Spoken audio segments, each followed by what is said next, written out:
Masya Allah, sedang tekun-tekunnya ibadah, sedang tekun-tekunnya di dalam kebaikan, lalu meninggal. Sehingga bukan cuma dia yang keluarga yang kehilangan, wong lain pun rasa sedih kehilangan dengan dia. Tapi ada orang yang sedang semangatnya masa mudanya ngejar dunia, tahu matikan Allah, belum sempat ambil bekal akhirat sama sekali. Banyak contoh seperti itu. Nah ini tidak jadi nasihat buat kita, tidak menjadi nasihat. Itu karena hati kita yang mati. Lihat ada orang susah, dengar ada cerita tentang ada kesusahan orang lain, biasa baik kita dengar. Bahkan ketika ada orang nak nolong dia, kita tidak tergerak hati sama sekali untuk ikut nolong. Bahkan rasanya mungkin ada orang lagi lebih buruk lagi, nak dicegahnya wong. Namanya syuha, sudah bukan bakil lagi. Kalau bakil itu tak ngenjuk, kalau syuha itu sudah tak ngenjuk, tak depan pulung lain ngenjuk. Ini hati orang sudah terlalu mati. Dengar kesusahan orang, suudon terus gawe dia, jarang dia husnudon. Ini tanda. Salah satu sebab kematian hati itu ya karena banyak ketawa. Karena terlalu banyak tertawa. Hati-hati, ikhwan rahimakumullah. Memang banyak sebab hati mati itu diantaranya faktornya yang sangat cepat membuat hati kita mati, masuknya makan minum yang haram pada diri kita, atau yang syubhat, itu mati hati manusia. Dan tambah lagi kalau sudah makan yang syubhat, minumnya yang syubhat, yang haram, tambah lagi dia senang dengan ketawa, senang-senang bercanda, na'udzubillah min dzalik, akan sulit orang tersebut. Apalagi untuk zikir dia berat sama sekali tidak bisa. Wa yashghal an dzikrillah ta'ala wal fikr wal muhimmat din. Dan orang yang suka bercanda itu kalau sudah hatinya mati, dia akan sulit untuk ingat sama Allah, sulit, dan dia pun akan sulit untuk memikirkan urusan agamanya. Jarang terlintas urusan agama itu. Yang ada pada dia urusan-urusan yang sepele di mata Allah, urusan duniawi ataupun urusan yang sifatnya cuma nak senang-senang baik.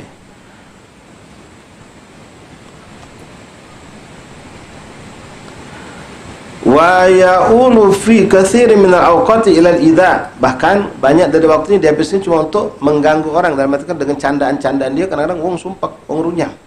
Ya tidak karena waktu, karena tempat, bukan jadi suatu kebaikan sama sekali. Wa yuthir ahgad, dan juga orang selalu sering bercanda, itu kadang-kadang membuat orang yang bercanda berlebihan, apalagi sifatnya ada sifat unsur menghinakan, merendahkan, ngatoi di bahasa kita, tapi dijadikan lelucon. Ngatoi wong, mengejek orang, mencaci orang, tapi dengan dijadikan leluconan. Itu bisa membuat orang sakit hati, bisa membuat orang dendam. Ini bahayanya. Wa yaskutul mahabati wal wago, dan orang yang sering ketawa, sering ngakak, sering ketawa-tawa, bercanda, penesan berlebihan itu akan hilang haibahnya di depan manusia. Dia akan menjadi rendah dan tidak dihargai wong karena dia sering bercanda. Fa amma man salima min hadhil umur fahuwa mubah alladhi kana Rasulullah SAW yaf'alu. Adapun kalau engkau bercanda tidak ada unsur membuat orang lain itu ketawa berlebihan, dengan sikap yang tidak berlebihan, tidak ada kebohongan, tidak ada melanggar syariat, maka hukumnya boleh-boleh saja karena Rasul pun melakukannya. Bahkan ada ulama mengatakan sunnah kalau memang dengan niat untuk menghilangkan kesusahan, kesedihan. Wong lagi susah, lagi sedih, lagi sumpah, kita senangkan dengan kita bercanda. Karena Rasulullah SAW yaf'alu, Rasulullah dulu melakukan seperti itu. Fa innahu sallallahu alaihi wasallam innama kana yaf'aluhu fi nadir minal ahwal. Nabi tapi jarang, bukan sering melakukannya. Ya, jarang. Seperti yang kita contoh kemarin, Nabi pernah berjalan sama seorang itu agak manjo sama Nabi. Minta ya Nabi nyiapkan kendaraan untuk dia. Maka Nabi ngomong, aku naik apa nih? Kau naik anak onto, kata Nabi. Kau kaget bakal naik anak onto. Kaget dia, anak onto pacar apa ngangkat aku? Hanya dia tadi ngomong macam tunjukkan Nabi onto besar. Nah ini onto besar Ustaz, kau ngomong onto kecil. Ya onto ini dulu anak onto juga. Ini kan punya anak onto jadi. Onto ini anak onto macam gitu, anak manusia. Ya, bukan berarti anak-anak yang masih kecil. Nabi bercanda seperti itu. Boleh sering kita dengar cerita Nabi bercanda, tapi Nabi itu bukan berarti sering bercanda. Ada saat-saat tertentu, momen-momen tertentu Nabi SAW untuk menyenangkan hati orang lain, Nabi bercanda. Ya, pernah Sina Anas bin Malik radhiyallahu anhu ketika beliau masih kecil, beliau ditugas ke Rasulullah SAW untuk mengambil suatu hajat. Tapi namanya budak kecil, ketika keluar beliau ini malah bermain dengan teman-temannya. Ketika bermain sama teman-temannya, dia lupa dengan tugas yang diberikan Rasulullah. Masih kecil waktu itu beliau. Maka Rasulullah nunggu lama, akhirnya keluar Nabi. Pas Nabi keluar, ada Anas lagi main sama teman-temannya. Oh, lupa Anas bin Malik. Maka didekati Rasulullah, didekati pelan-pelan, langsung ditangkap oleh Nabi, tutup matanya. Nah, ini kan bercanda, ditutup matanya oleh Rasulullah. Subhanallah, Anas bilang waktu itu aku langsung tahu paling nutupi mata aku dari belakang itu Rasulullah. Dari mana? Dari harum khas tangan Rasulullah SAW. Jadi tangan Rasulullah yang harum semerbak itu bukan dengan minyak wangi, tapi asli dari tubuh Rasulullah yang begitu harum. Dan ini menjadikan Anas bin Malik langsung sadar kalau dia sebenarnya barusan disuruh Rasulullah untuk melaksanakan tugas. Pasti tangkap langsung, nyingok langsung berbalik, dia maksa ke berbalik badan pas nyingok Rasulullah. Rasulullah itu sampai senyum, mana yang kusuruh, kata Nabi. Ya Rasulullah, katanya, sekarang aku jalan, katanya. Budak kecil main. Ya, pernah juga Rasulullah SAW sabto penesan juga. Ya, ada seorang yang juga memang orangnya suka sofat, suka canda. Jadi ketika dia sedang berjalan di pasar lagi duduk, dia Nabi berteriak, siapa nak melini hamba sahaya, kata Nabi. Siapa nak melini hamba saya? Padahal orang merdeka itu. Lalu dia orang merdeka. Orang ini lagi duduknya tidak pantas lah di pasar itu. Dengan keadaan semaunya dia. Jadi Nabi pura-pura seperti itu sampai orang kaget, dirinya dikatakan hamba sahaya. Orang langsung noleh kalau ngelihat ke Rasulullah SAW. Ya, tapi orangnya memang suka bercanda. Ya, jadi begitu kan Rasulullah SAW. Nah, tentang cerita yang seorang ibu yang nanya, apakah ada nenek-nenek macam aku di surga ya Rasulullah? Karena ada seorang perempuan datang kepada Rasulullah, sudah tua. Nanya Rasulullah, apakah ada perempuan di surga yang seperti aku? Kata Nabi, mana ada nenek-nenek macam kau di surga? Nangis nih perempuan. Ketika dia sudah nangis, Rasulullah dengan niatnya untuk menyenangkan hati dia. Setelah dia nangis, dia ke Nabi senyum, tahu sudah selesai dia nangis. Rasulullah menjelaskan, wahai ibu, ya mana ada orang yang tua di surga itu semuanya akan menjadi muda. Kau ini sekarang tua, kalau masuk surga kayak jadi gadis muda, kata Nabi. Senyum itu langsung dengar itu senyum sipu-sipu nenek itu. Senyum tersipu senang dia. Sallallahu alaihi Nabi. Wah kata ahlak Nabi sallallahu alaihi wasallam. Banyak kita kadang canda boleh lah. Ya sekali-sekali nyeger ke keadaan, bercanda dengan kawan ya. Macam ada wong gendong anak. Ada kan kadang-kadang kita nih ya fudul lah do. Dibilang ini akraban tegur sapa juga do boleh. Cuma ada orang menjauh yang seperti. Cuma kita orang anggap itu hal biasa. Anak lagi gendong anak-anak, misalnya lagi gendong anak ustaz. Ada orang nanya, "Ustaz, anak antum, Ustaz?" "Hah? Ini cucu mertua nah." Cucu mertua nah. Mikir dia. Lama dia mikir. Cucu mertua antum, Ustaz? Iya. Lama dia mikir. Jadi sama antum apa hubungan? Tidak batal wudu. Udah ini bayi lanang. Tidak batal wudu. Tambah bingung lagi dia. Niatnya bercanda. Setelah bingung lama, ya cucu mertua anak kan menantunya. Ini anak-anak. Cucu mertua anak. Jadi anak-anak ini nih. Tidak batal wudu. Iya anak-anak ini nih. Tidak batal wudu. Macam-macam kita boleh bercanda dengan segar. Kalau orang lagi gunyam, datang ke langkah gunyam, ketemu di pasar gunyam, gaya mengutus. Nah, perlu diajak bersabtoh, canda sedikit boleh. Tapi wallahu a'lam. La ilaha illallah.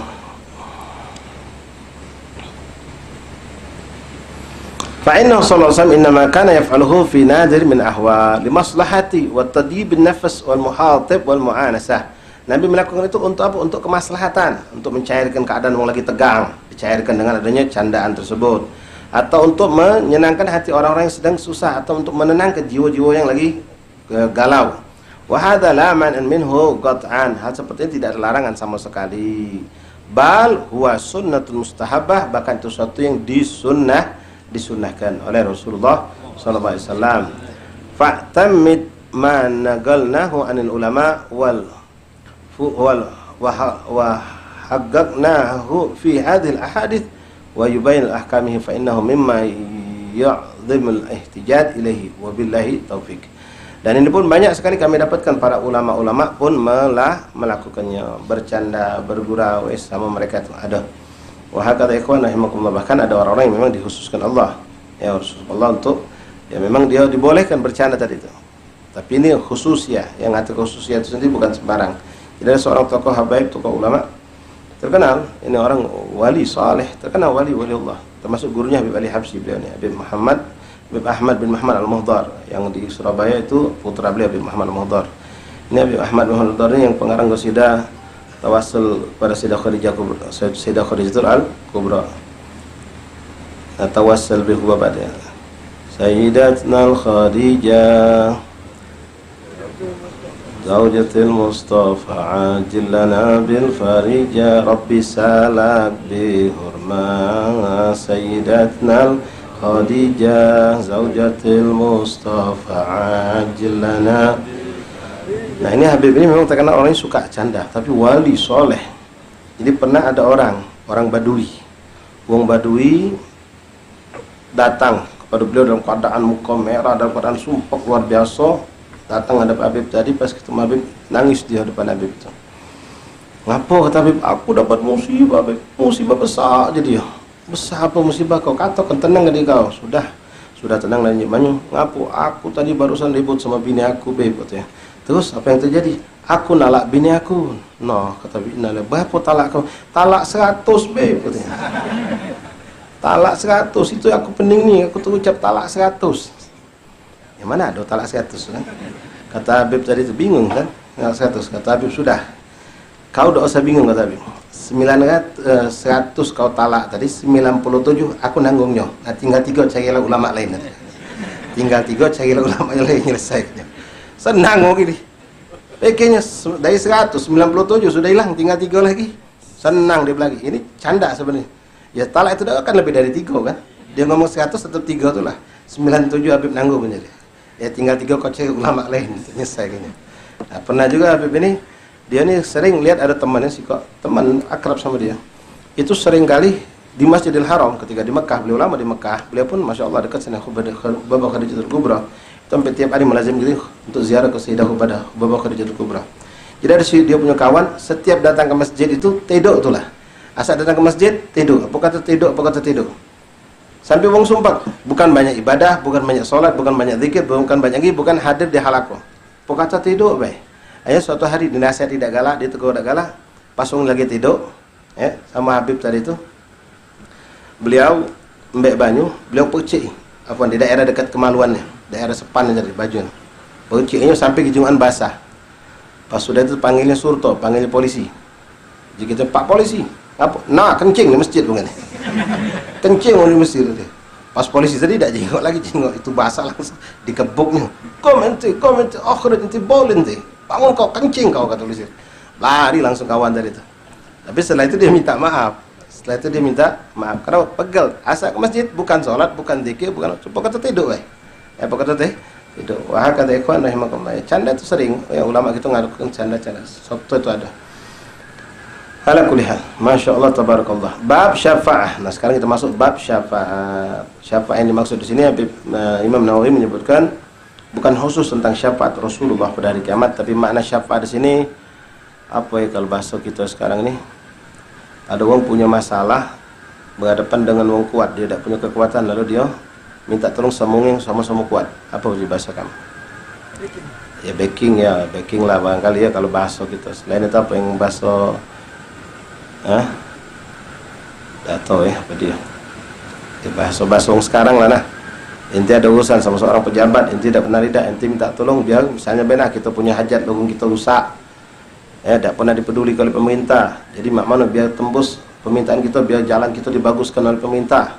Misalnya lubang lah sana banyak lokak, ya Palembang ini memang repot banyak lokak, ya Palembang ini banyak lokak. Jadi kita sudah ngajukan tidak pacak, ini kita nyari uang yang pacak langsung tembus ke beliau tu. Apa dia lah istilahnya tu? Uang yang memberikan referensi ya, barangkali atau decking atau uang dalam lah ya. Nah, macam-macam. Untuk apa? Untuk nolong ketika kita dalam kesusahan. Ini namanya orang yang memberikan syafaat. Orang lagi ketakutan, kita nak ngadepnya tak berani. Seseorang keponakan nak ngadep mamang ketakutan, jadi dia minggil marah ke mamang yang sikot lagi untuk menyelesaikan masalah tadi. Karena mamang yang sikot ini marahnya luar biasa. Nah ini syafaat seperti itu. Artinya kita memberikan dengan kedudukan kita, dengan kekuatan yang kita miliki di depan orang lain, kita untuk melindungi orang lemah. Untuk melindungi orang-orang yang lemah, kita gunakan untuk membantu orang lemah tadi agar tidak terzalimi atau menghilangkan rasa takutnya tadi itu. Wahakadha. Ya. Ma'asyiral ahbab rahimakumullah.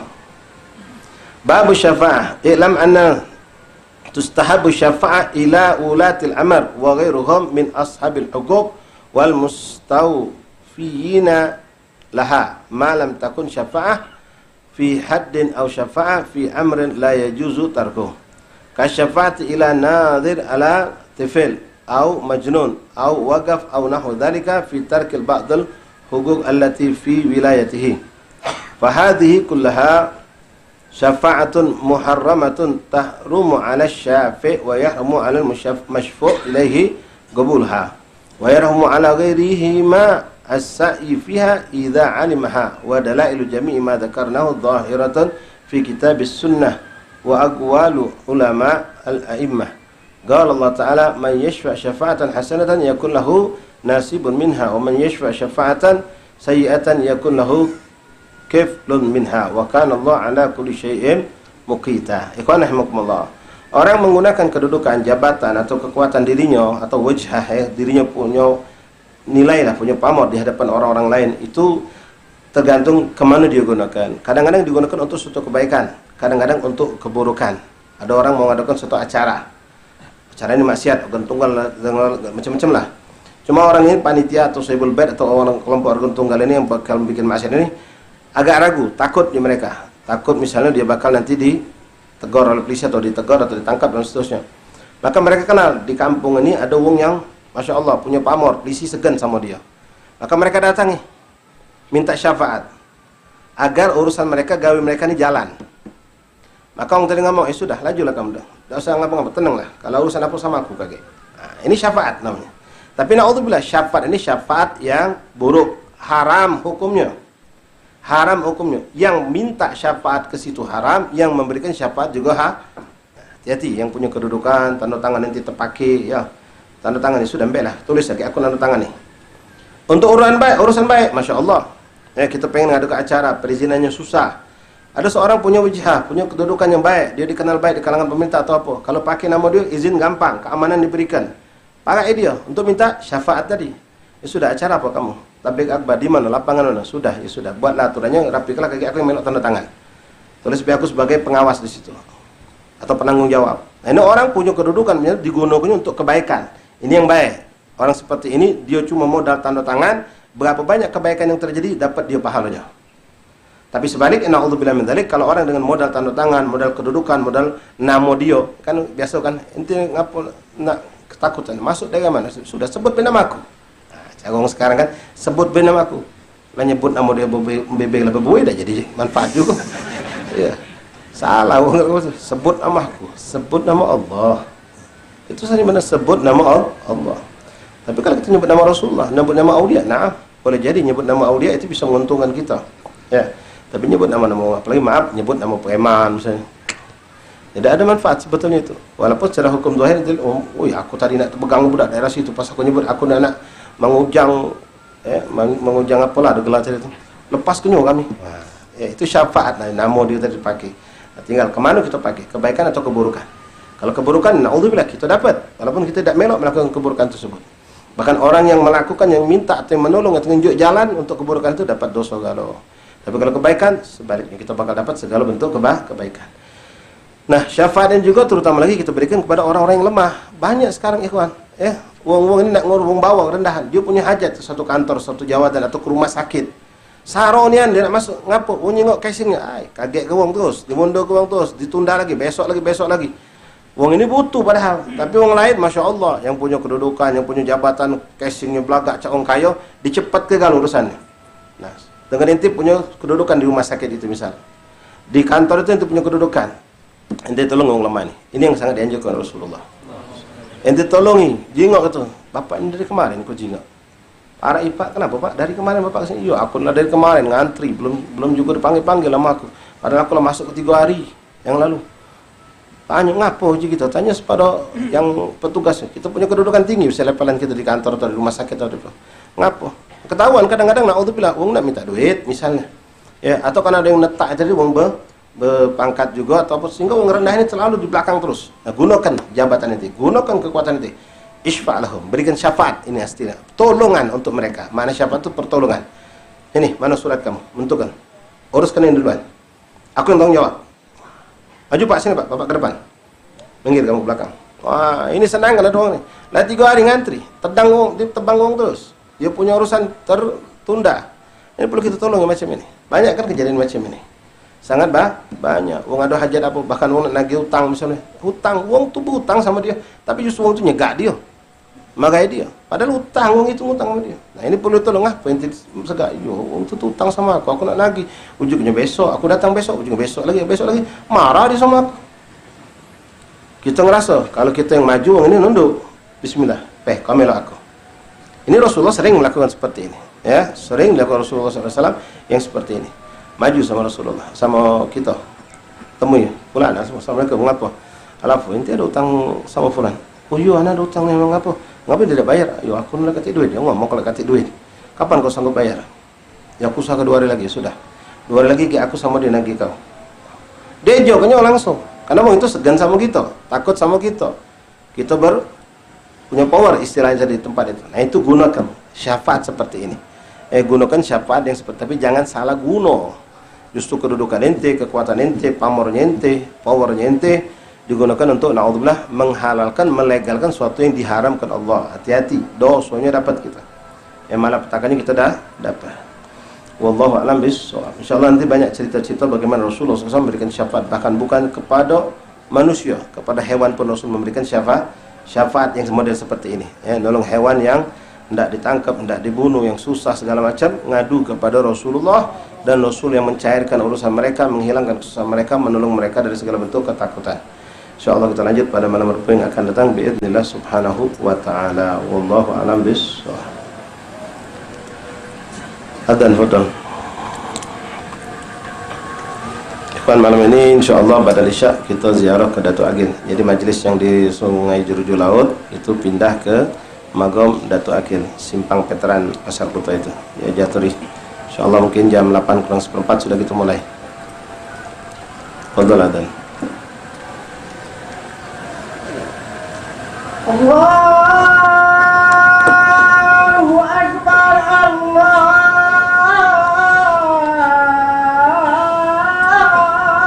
Akbar. Allahu Akbar, Allahu